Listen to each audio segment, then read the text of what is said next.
নমস্কার, আমি শুভ্রদীপ চট্টোপাধ্যায়। আজকের এই ভিডিওটা তোমাদের জন্য খুব গুরুত্বপূর্ণ হতে চলেছে। বিশেষ করে যারা বিটেক পড়ছো, মেনলি তাদের জন্য এই ভিডিওটা। তো এই ভিডিওতে ম্যাকআউটের সেমিস্টার নিয়ে আমি কিছু কথা বলবো, যে ম্যাকআউটের সেমিস্টারের জন্য কিভাবে পড়া দরকার, কীভাবে পড়লে তোমার সেমিস্টারের জন্য কাজে লাগবে। তো এই প্রবলেমটা বিশেষ করে ফার্স্ট ইয়াররা পড়বে এই প্রবলেমে। আমিও একটা সময় এই প্রবলেমটা ফেস করেছি। তো বেশিরভাগই আমরা কি করি, ম্যাকআউট সেমিস্টার আসলে তার কিছুদিন আগে থেকে মনে করি কিছু একটা পড়ে নেবো, অর্গানাইজার থেকে কয়েকটা কোশ্চেন করে নেবো, প্রিভিয়াস ইয়ারের কয়েকটা কোশ্চেন দেখে নেবো, হয়ে যাবে। আর সবচেয়ে বড় ব্যাপার, যেটা আমিও করেছি, সাজেশানের পিছনে দৌড়ানো, এটা সবচেয়ে বড় ভুল। তো সেগুলো করে তোমার কনসেপ্ট বিল্ড আপ হবে না। তো সেগুলো করলে সেমিস্টারের সময় প্রবলেমে পড়তে পারো, কারণ ফার্স্ট ইয়াররা হয়তো জানবে না, কারণ এখন ম্যাকআউটের কোশ্চেনের যা ট্রেন্ড, তো সেখানে ওইভাবে পড়লে সেমিস্টারে প্রবলেম ফেস করতে পারো, যেটা আমিও প্রবলেম ফেস করেছি। তো তার জন্য একটা সলিউশান তোমাদের সাথে শেয়ার করতে চাই, যে কীভাবে পড়লে ঠিকঠাক হবে বা সেমিস্টারে তোমরা একটা ভালো মার্কস পেতে পারবে। তো চলো তোমাদের সঙ্গে সেটা শেয়ার করা যাক। ধরে নাও তুমি যে কোনো একটা সাবজেক্ট পড়ছো, এবার সেই সাবজেক্টে দেখবে 6টা কি 7টা মডিউল থাকবে, ধরে নাও। এবার তুমি ধরো যে কোনো একটা মডিউল নিয়ে বসেছো, তো সেই মডিউলে দেখবে অনেকগুলো করে টপিক আছে। এবার তোমার কাজ হচ্ছে প্রত্যেকটা টপিক যে মডিউল 1টা পড়ছো তার প্রত্যেকটা টপিক ভালো করে ক্লিয়ার করা। সেটা এখন দেখে থাকবে ইউটিউবে অনেক ভালো ভালো রিসোর্স আছে, তো সেখান থেকেও তোমরা ক্লিয়ার করে নিতে পারো। মেন এটাই বলার যে কনসেপ্টটা ভালো করে তৈরি করো। আর কনসেপ্ট না থাকলে তুমি সেমিস্টারে ধরে নাও তুমি ধরে নাও একটা সাজেশানের মতো পড়ে গেছো, ওই টপিকে একটা কোশ্চেন পড়ে গেছো।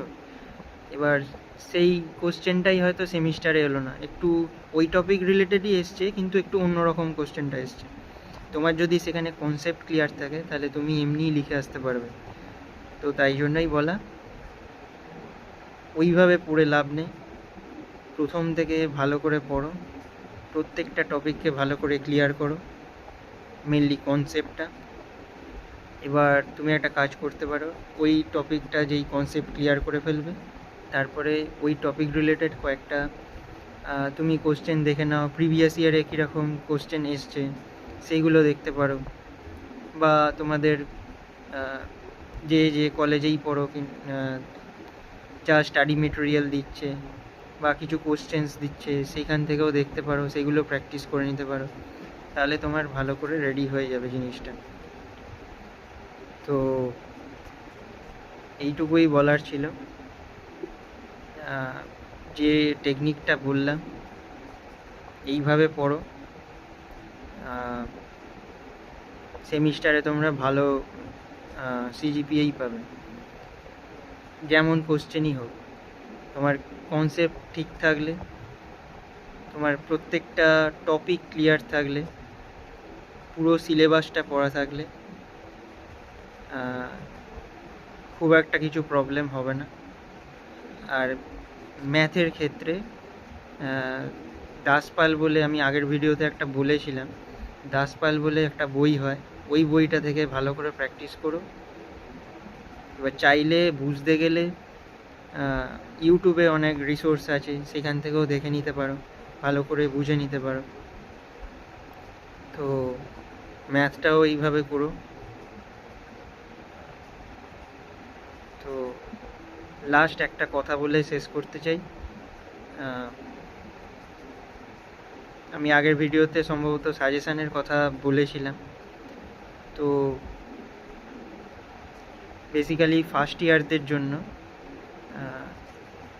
কারণ তারা টাইম কম পাচ্ছে, তার জন্যই বলা। তোমরা যেভাবে বললাম এইভাবে পড়াশোনাটাকে চালিয়ে যাও। এখন আগে টপিকগুলো ক্লিয়ার করো ভালো করে। এবার প্রয়োজন পড়লে আরও সুবিধা হবে। আমাদের এই যে সাজেশানটা আছে ওখানে প্রত্যেকটা সিলেবাস বেসড, প্রত্যেকটা টপিক বেসড কোশ্চেন করা আছে। তো ওখান থেকে চাইলে নিতে পারো, তার জন্য আমি আগের ভিডিওতে সব বলে দিয়েছি। তো আমার সাথে কন্ট্যাক্ট করতে হলে নিচে একটা নাম্বার দেওয়া রইল, ওই নাম্বারে হোয়াটসঅ্যাপ করো, আমি গাইড করে দেবো। আজকের ভিডিওটা এইটুকুই। ভিডিওটা ভালো লাগলে লাইক আর সাবস্ক্রাইব করে দাও এবং প্রচুর শেয়ার করে দাও।